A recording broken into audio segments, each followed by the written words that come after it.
Welcome to the Actually I Can Female Entrepreneur podcast. I am your host, Kayleigh Greenacre, a business strategist, coach, TEDx speaker, author, and your go-to woman for all things business strategy.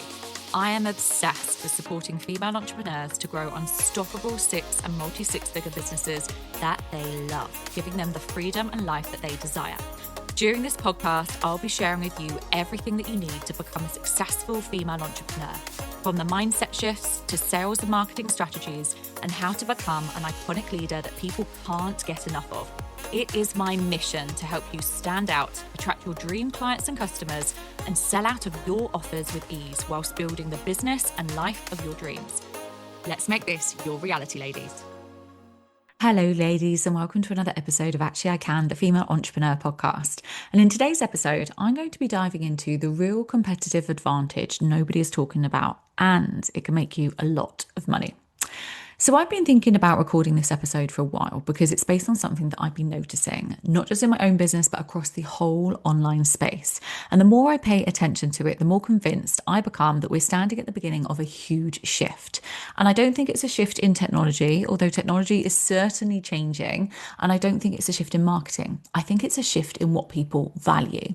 Now, for years, we've been rewarded for producing more, right? Producing more content, more visibility, more offers, more emails, more value, more everything. There has almost been this unspoken belief that if you can just create enough, eventually you'll build enough trust for people to buy. And whilst that approach has worked for a long time, I don't think it's a thing that's going to separate businesses over the next decade. I think we're moving into an era where the quality of what you're thinking will become more valuable than the quantity of your content.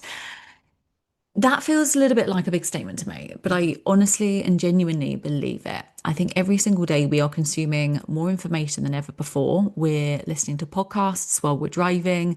We're watching reels while we're making dinner. We save posts we promise ourselves we'll go back to, and we ask AI questions instead of searching on Google.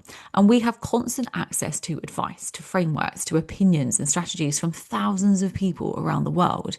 Information isn't difficult to find anymore. It really isn't. And because it isn't difficult to find, it isn't what makes someone valuable. What makes someone valuable is helping us understand that information differently. So when I think about the people who have influenced me the most over the years, I don't remember them because they taught me a lot of things. I remember them because they changed the way that I look at something I'd already seen 100 times before. And that's a completely different skill. And I think that's where real leadership actually begins. Not having all of the answers, but in asking better questions, not in constantly producing, but actually in noticing. And I actually think we've lost the art of noticing. We're so busy consuming everyone else's ideas that we actually rarely leave ourselves enough space to develop our own. And I see this all the time with the women inside my programs. They'll come into a coaching call completely clear about the direction they want to take. Then they'll spend the weekend listening to 3 podcasts. They might watch a load of YouTube videos, scrolling Instagram and asking ChatGPT for advice. And by Monday, they've talked themselves out of the very thing that they were excited about. Nothing externally changed. The only thing that's changed is in their own minds, through their thinking, and how that has become overcrowded. So I think that we underestimate how much noise actually affects our confidence. Every opinion that you consume asks your brain to compare it. If you think about every strategy that you see, it asks you to question your own. Every expert asks you consciously or subconsciously whether they're right or you're wrong. And eventually you stop trusting yourself. And when you stop trusting yourself, something else disappears: the originality. Because originality doesn't come from consuming more. It really does come from creating enough space to actually notice what everybody else is missing. And that's what I want to explore today, because I honestly believe that the women who become unforgettable in the online space over the next decade won't necessarily be the ones creating the most content. I think they'll be known for something much rarer: their thinking. Now, one of the biggest changes I've noticed over the last couple of years is that we've become incredibly efficient at producing content. Most business owners could probably create 30 Instagram posts this afternoon if they wanted to. And we know how to write hooks. We know how to structure our captions. We understand storytelling. We know how to make carousels. We know what tends to perform really well. And now with AI, we can create content faster than ever before. And none of that's a bad thing. You know, I use AI for certain things. My team use AI. Some of my clients use AI. In fact, probably every of my clients uses AI, and it's an incredible tool. But I've started asking myself a different question. If everyone has access to the same tools, the same prompts, the same information, and the same strategies, what actually becomes a differentiator? Because it can't be content anymore. Content has become accessible, but the thinking hasn't. And that's where I believe the opportunity now sits. Now, one of the reasons I've become so passionate over positioning over the last few years is because positioning isn't really about marketing. It's actually about perspective. So when somebody has strong positioning, it's because they've spent enough time understanding what they believe, not what the industry believes, not what the algorithm likes, not what everybody else is saying, what they believe. And that does take time. It takes observation and it takes sitting with ideas long enough for them to become your own. And I don't think we've spent enough time doing that anymore. You know, we're constantly asking ourselves, what should I post today? And I actually think a better question to ask is, what have I noticed this week? Because the women that I know who have built extraordinary businesses online don't create content because they need to, right? They're creating content because they can't stop noticing things. They notice patterns in their clients and they want to share that with the audience, maybe. They're noticing conversations that they're having on a daily basis. They're noticing misconceptions from other people that they want to bring to life and actually, you know, explain and talk about them. They're noticing maybe behaviors in certain people around them. They're noticing language. And eventually those observations, they do become ideas. Those ideas then become frameworks, and those frameworks become intellectual property. And that's exactly how every framework I've ever created has been built. The iconic sales ecosystem wasn't created because I wanted another framework to teach. It actually came from years of watching brilliant women work incredibly hard and still struggle to create consistent sales. And the more conversations I had, the more obvious it became that the problem wasn't the effort that they were putting in. It wasn't that they lacked talent, they lacked confidence. It was that they were trying to build sales without building the ecosystem that sales actually sat inside. So they were trying to improve conversion without strengthening their positioning, trying to sell without refining their messaging, trying to grow their visibility without becoming recognizable as the iconic leader. And those observations eventually connected together. And that's how original thinking develops, because you're paying attention for long enough to actually see the pattern. And I'd actually encourage you to try something this week. Before you create your next piece of content, don't ask yourself what your audience needs to hear. Ask yourself what you've generally realized recently. What conversation have you had that stayed with you? What client challenge kept repeating? What belief have you changed in your mind over the last year? Because that's where your best content lives, in sharing what you generally come to understand. Now, one of the reasons I think that so many people feel invisible online at the moment isn't because they're saying the wrong things. It's because they're saying the same things. And that's not their fault, right? I think if we spend enough time consuming business content, you'll soon notice that the advice starts to sound remarkably similar. Everybody talks about consistency. Everyone at the moment is talking about AI. Everyone talks about mindset. They talk about visibility. They talk about authenticity. None of those things are wrong. But simply repeating an idea doesn't make someone memorable. And we all know that, right? So what makes someone memorable is actually helping people see that idea differently. So take consistency. Thousands of people talk about consistency every single day. But that's why I recorded an entire episode explaining why I think we've misunderstood consistency altogether. Because after years of coaching women and female entrepreneurs, I realized consistency wasn't actually the issue. The identity was. Consistency was simply the symptom people could see. Identity was the reason underneath it.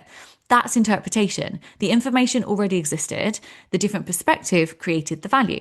And I think this is one of the biggest opportunities available to every single one of you that is listening to this episode today. Stop trying to become the first person to say something. Become the person who explains it in a way that changes how people understand it. That's where authority actually comes from. It's also where that trust comes from. Because when somebody helps you make sense of something you've been struggling with for months or maybe even for years, you don't just remember the information, you remember the person who gave you that clarity. And as we know, clarity is becoming one of the most valuable currencies in business. Now, I think one of the phrases that becomes completely misunderstood online at the moment is thought leadership. Now, people hear it and immediately imagine somebody standing on a stage, speaking at conferences, publishing books, or having groundbreaking ideas that nobody has ever heard before. And it can almost feel like this exclusive title that belongs to a handful of people who are somehow more qualified, more experienced, or more intelligent than everybody else. But that's never actually been my experience of genuine thought leaders. Now, when I think about people who've influenced me over the years, it hasn't, or it wasn't, because they constantly taught me things I didn't know. It was because they've helped me connect dots that I'd never connected before. And that's a very, very different skill. It's one thing to educate somebody, but it is another entirely different thing to change the way that they see something. When I left teaching years ago and started building this business, I naturally assumed my role was to educate. After all, that's what I've been doing for so many years. And I thought if I could teach enough, explain enough, and give value enough, eventually people would recognize the expertise and decide to work with me. Now, what I've learned since then is that information alone rarely changes behavior. Thinking about your own life for a moment. How many things do you already know that you're still not doing? You probably know you should drink water more. You probably know you need to get more sleep. You probably know you shouldn't compare yourself to other people. You probably know consistency matters. Knowing has never really been the problem. The understanding is. And that's why I honestly don't think our job as business owners is to simply teach. I think it's to create moments where somebody suddenly sees themselves differently. Those are the moments people do remember. And I still remember conversations I've had years ago where somebody said one sentence that completely shifted my thinking. Not because it was complicated, but because it really did help me understand something that I'd been looking at in the wrong way. Now, that's exactly what happened when I began building the iconic sales ecosystem. For years, I thought sales sat at the end of the process, right? You build an offer, you create the content, you market it well, and then hopefully people buy. But after working with thousands of women over the years, I realized sales aren't actually the end of the process at all. Sales are the outcome. They sit on top of everything else. Positioning influences your messaging. Your messaging influences your presence. Your presence influences trust, and trust influences sales. And suddenly, I wasn't looking at isolated strategies anymore. I was looking at an ecosystem. That one shift changed the way I coach, the way I market, the way I build my programs, and even the way I made decisions in my own business. The information hadn't changed, but my understanding of it had. And that's what I mean when I talk about thought leadership. It's helping people rearrange what they already know into something that suddenly makes sense. I think every single person listening to this has the ability to do that. Not because you need to invest in a framework tomorrow, because you've lived experiences that nobody else has. You've worked with different people. You've noticed different patterns. You've arrived at different conclusions. The question is whether you've given yourself enough space to notice them. Now, sometimes we're so focused on creating the next piece of content that we never stop to ask ourselves what we've actually learned. And I wonder what would happen if we did. What if, instead of asking yourself every single morning, what should I post today? You ask yourself, what's one thing I understand differently now than I did 12 months ago? I think your content would immediately become more interesting because people are far more drawn to lived wisdom than recycled information. One of the biggest conversations happening in business right now is around AI. Will it replace jobs? Will it replace coaches? Will it replace marketers? Will it replace writers? And whilst I think it's an extraordinary piece of technology, I also think it's making something else incredibly valuable: being deeply human. Now, over the last year, I found myself paying much closer attention to the qualities that simply can't be automated or replaced by AI.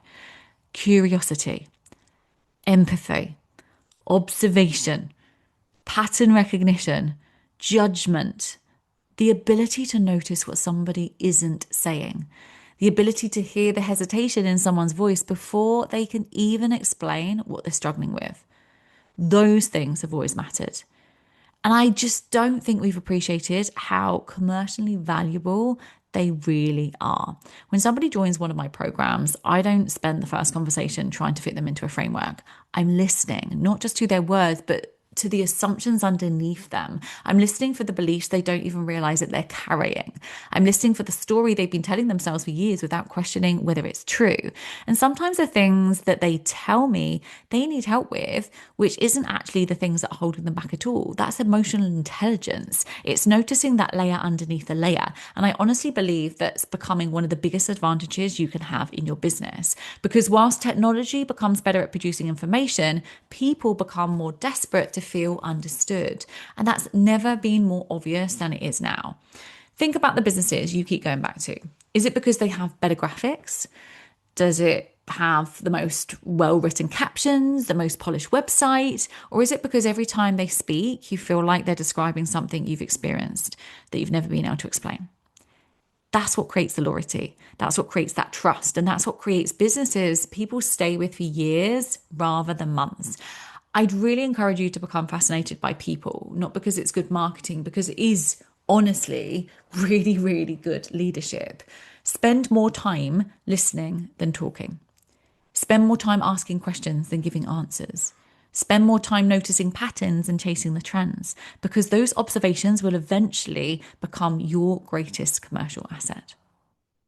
The more I've built my own business, the more I've realized that trust is probably the most misunderstood part of sales.